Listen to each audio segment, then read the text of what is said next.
ওম শান্তি। আজ 29শে মার্চ 2025 প্রাত মুরলি। বাবা বলেছেন, মিষ্টি বাচ্চারা, জ্ঞানের মাধ্যমেই তোমাদের সঠিক জাগৃতি এসেছে। তোমরা নিজেদের 84 জন্মকে, নিরাকার এবং সাকার পিতাকে জানো, তাই তোমাদের বিভ্রান্ত হয়ে ছোটাছুটি বন্ধ হয়ে গেছে। আজকের মুরলির প্রশ্ন, ঈশ্বরের মতিগতি সম্পূর্ণ আলাদা, এ কথা কেন বলা হয়েছে? উত্তর 1, কারণ তিনি এমন মত দেন যার দ্বারা তোমরা ব্রাহ্মণরা সবকিছুর ঊর্ধ্বে অর্থাৎ পৃথক হয়ে যাও। তোমাদের সকলেরই মত এক হয়ে যায়। 2, একমাত্র ঈশ্বরই আছেন যিনি সকলের সদ্গতি করেন, পূজারী থেকে পূজ্যে পরিণত করেন, তাই তার মতিগতি সম্পূর্ণ আলাদা। বাচ্চারা, যা তোমরা ব্যতীত আর কেউ বুঝতে পারে না। ওম শান্তি।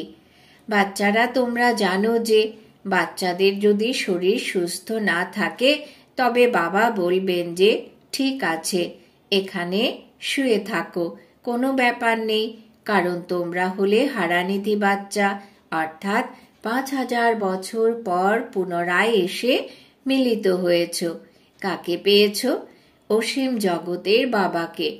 বাচ্চারা, এও তোমরাই জানো, যাদের এই নিশ্চয় রয়েছে যে অবশ্যই আমরাই অসীম জগতের বাবার সাথে মিলিত হয়েছি, কারণ বাবা হয়ই এক সসীম জগতের, আর বাবা হয়ই এক অসীম জগতের, আর দ্বিতীয় হলো সসীম জগতের।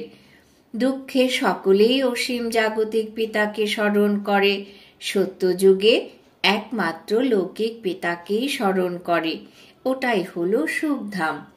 লৌকিক পিতা তাকেই বলা হয় যে এই লোকে জন্ম দেয়, অর্থাৎ লৌকিক জন্ম দান করে।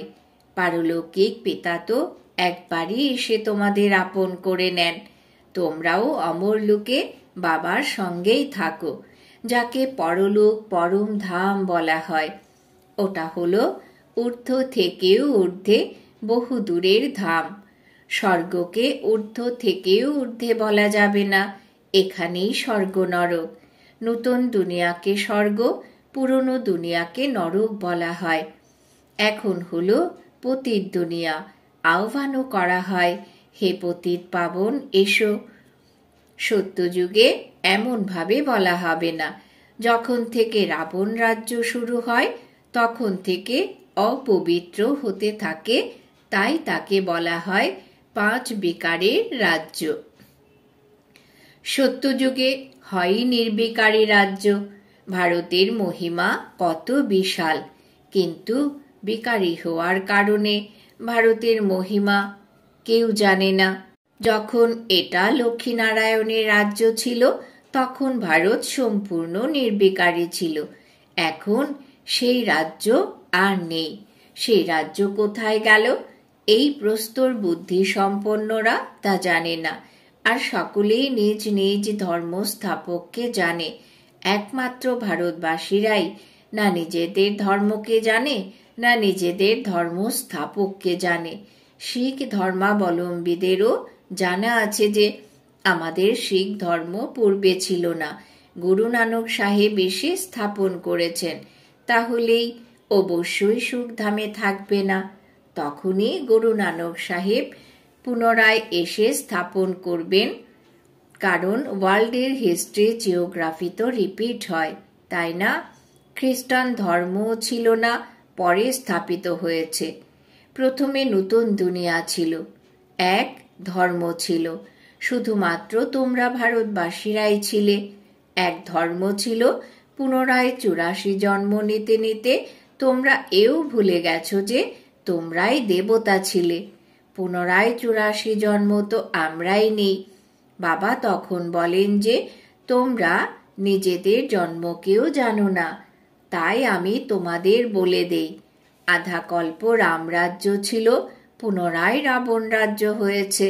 প্রথমে সূর্যবংশীয় পরম্পরা বা কুল, তারপর চন্দ্রবংশীয় পরম্পরা হলো রামরাজ্য। লক্ষ্মী নারায়ণের সূর্যবংশীয় পরম্পরার রাজ্য ছিল। যারা সূর্যবংশীয় লক্ষ্মী নারায়ণ কুলের ছিল তারাই 84 জন্ম নিতে নিতে এখন রাবণ কুলের হয়ে গেছে। পূর্বে পুণ্যাত্মা কুলের ছিল, এখন পাপাত্মা কুলের হয়ে গেছে। 84 জন্ম নিয়েছে, আর তারা তো বলে দেয় 84 লক্ষ। এখন কে বসে 84 লক্ষের বিচার অর্থাৎ হিসাব করবে? তাই কোনো বিচার মন্থন করেই না। এখন বাবা তোমাদের বোঝান যে তোমরা বাবার সম্মুখে বসে রয়েছ, নিরাকার পিতা এবং সাকার পিতা। ভারতে দুজনেই বিখ্যাত, গায়নও রয়েছে, কিন্তু বাবাকেই জানে না, অজ্ঞানতার নিদ্রায় শায়িত। জ্ঞানের দ্বারা জাগৃতি আসে। আলোয় মানুষ কখনো ধাক্কা খায় না, অন্ধকারেই ধাক্কা খেতে থাকে। ভারতবাসী পূজ্য ছিল, এখন পূজারী হয়ে গেছে। লক্ষ্মী নারায়ণ পূজ্য ছিল, তাই না? তারা আবার কার পূজা করবে? নিজেদের চিত্র তৈরি করে নিজেদের পূজা তো করবে না। এটা তো আর হতে পারে না। বাচ্চারা, তোমরাই জানো যে আমরা পূজ্য ছিলাম, কিভাবে পুনরায় পূজারী হয়েছে। এ কথা আর কেউ বুঝতে পারে না, বাবাই বোঝান। তাই তিনি বলেনও যে ঈশ্বরের মতি গতি সম্পূর্ণ আলাদা।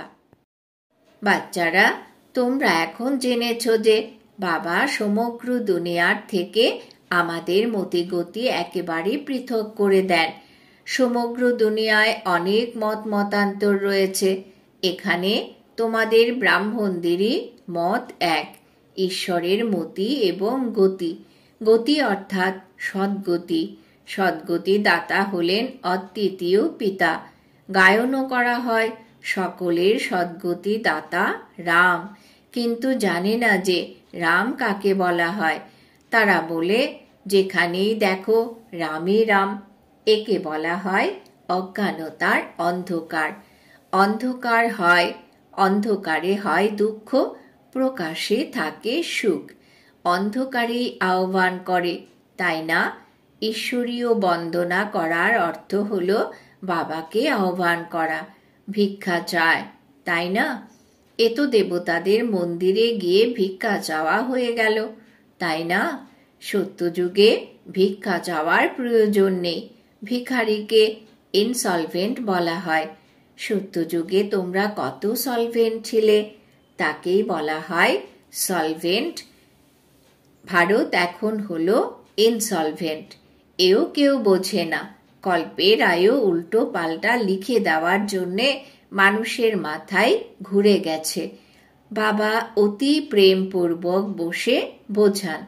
কল্প পূর্বেও বাচ্চাদের বুঝিয়েছিলেন, আমাকে অর্থাৎ পতিত পাবন বাবাকে স্মরণ করো, তাহলেই পবিত্র হয়ে যাবে। অপবিত্র কিভাবে হয়েছ? বিকারের খাদ পড়ে রয়েছে, সকল মানুষের মধ্যেই জং ধরে গেছে। এখন সেই জং কিভাবে অপসারিত হবে? আমাকে স্মরণ করো। দেহ অভিমান পরিত্যাগ করে দেহি অভিমানী হও। নিজেকে আত্মা নিশ্চয় করো। প্রথমে তোমরা হলে আত্মা, তারপর শরীর ধারণ করো। আত্মা অবিনাশী, শরীরের মৃত্যু হয়ে যায়। সত্যযুগকে বলা হয় অমর লোক, কলিযুগকে বলা হয় মৃত্যুলোক। দুনিয়ায় এ কথা কেউ জানে না যে অমর লোক ছিল, পুনরায় তা মৃত্যুলোকে কিভাবে পরিণত হলো। অমরলোক অর্থাৎ যেখানে অকাল মৃত্যু হয় না, সেখানে আয়ুও দীর্ঘ হয়। ওটাই হলো পবিত্র দুনিয়া। তোমরা হলে রাজ ঋষি। ঋষি পবিত্রকে বলা হয়। তোমাদের পবিত্র কে বানাচ্ছেন? ওদের করেছে শঙ্করাচার্য, তোমাদের করেছেন শিবাচার্য। ইনি কোনো কিছু পড়েননি, এনার মাধ্যমে শিব বাবা এসে তোমাদের পড়ান।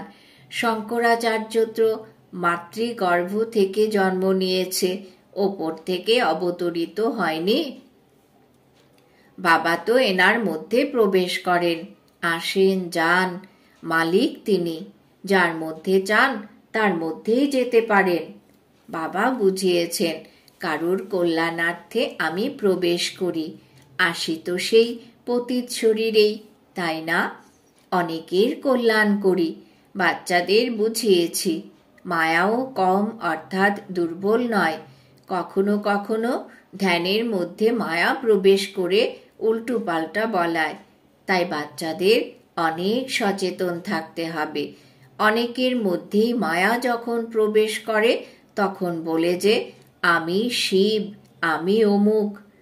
মায়া অত্যন্ত শয়তান অর্থাৎ অত্যন্ত মন্দ। সমজদার অর্থাৎ অনুভবী বাচ্চারা ভালোভাবে বুঝে যায় যে এর মধ্যে কে প্রবেশ করেছে। এই শরীর তো ওনার জন্যই ধার্য করা রয়েছে, তাই না? তাহলে আমরা অন্যের কথা শুনবো কেন? যদি শোনো তাহলে বাবাকে জিজ্ঞেস করে নাও যে এ কথা সঠিক কি সঠিক নয়। বাবা তৎক্ষণাৎ বুঝিয়ে দেবেন। অনেক ব্রাহ্মণেরাও এসব কথা বুঝতে পারে না যে এসব কি।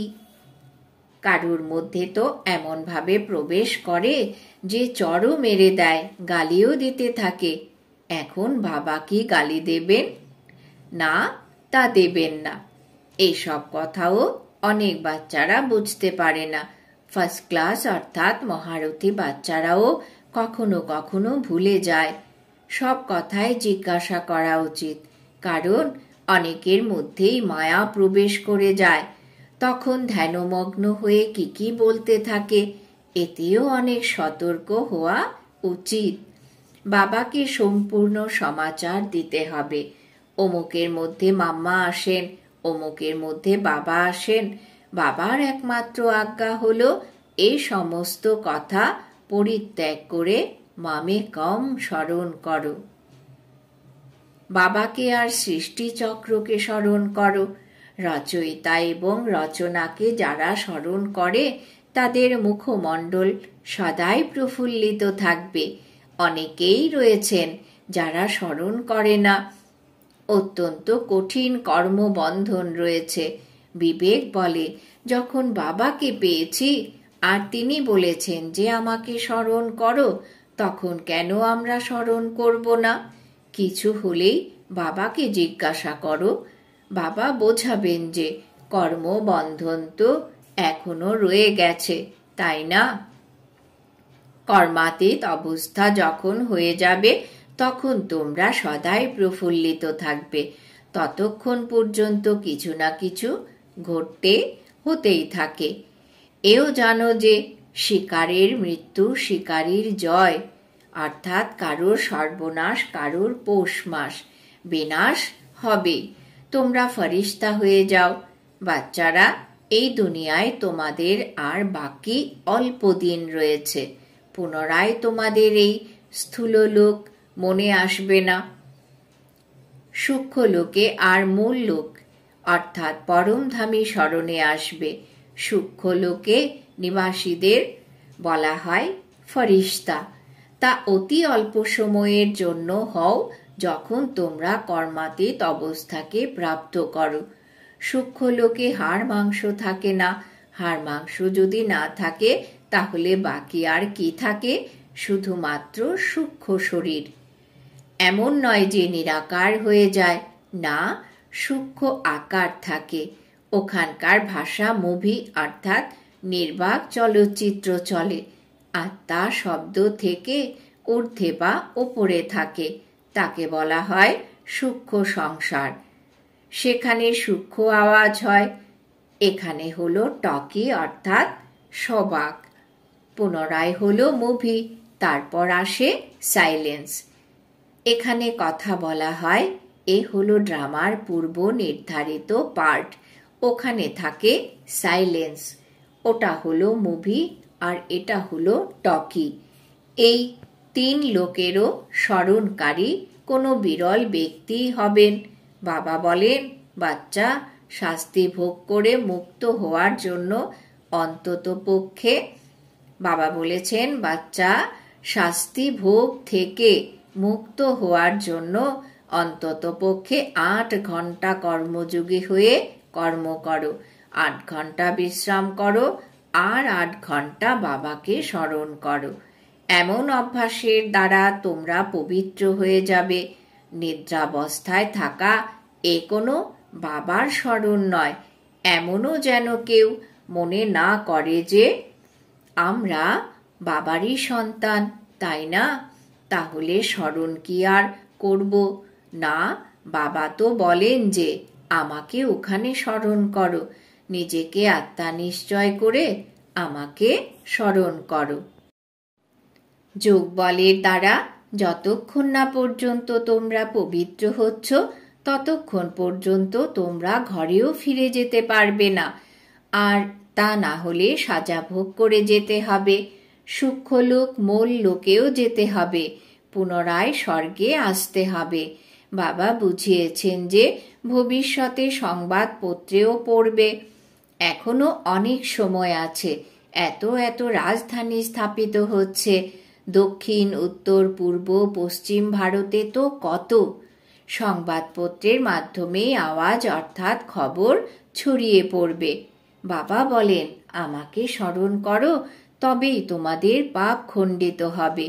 আহ্বানও করে, হে পতিত পাবন লিবারেটর, আমাদের দুঃখ থেকে মুক্ত করো।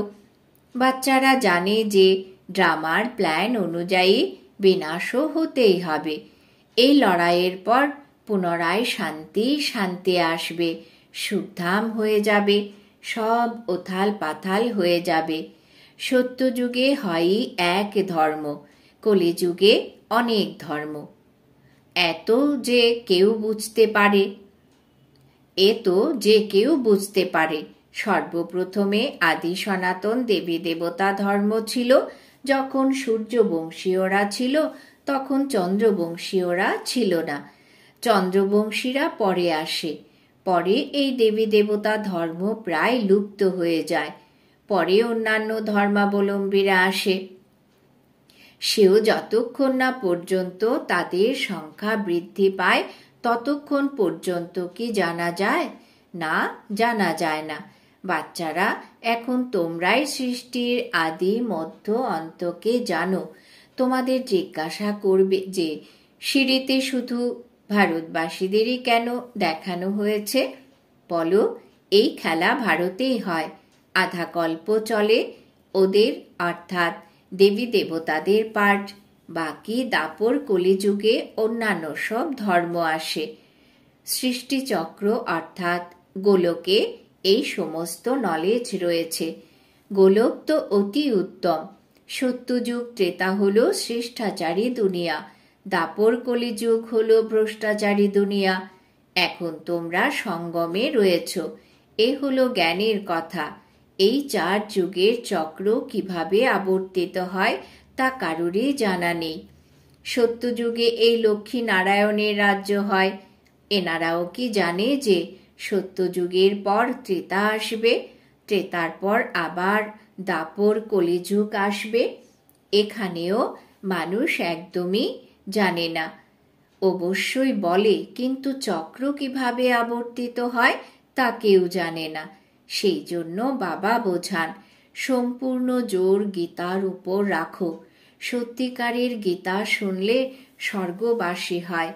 এখানে শিব বাবা স্বয়ং শোনান, ওখানে মানুষ পড়ে। গীতাও সর্বপ্রথম তোমরাই পড়ো, ভক্তিতেও সর্বপ্রথমে তোমরাই যাও, তাই না? শিবের পূজারী প্রথমে তোমরা হও। সর্বপ্রথম তোমরাই অব্যভিচারী পূজা করো। অদ্বিতীয় শিব বাবার। আর কারোর ক্ষমতা আছে কি সোমনাথ মন্দির তৈরি করার? না, তা নেই। বোর্ডে কত রকমের কথা লিখতে পারা যায়। এও লেখা যায় যে ভারতবাসীরা সত্যিকারের গীতা শুনেই সত্যখণ্ডের মালিক হয়। বাচ্চারা, এখন তোমরা জানো যে আমরা সত্যিকারের গীতা শুনে স্বর্গবাসী হচ্ছি। যখন তোমরা বোঝাও তখন তারা বলে, হ্যাঁ, একদম সঠিক। বাইরে বেরোলেই শেষ, যেখানকার সেখানেই রয়ে যায়।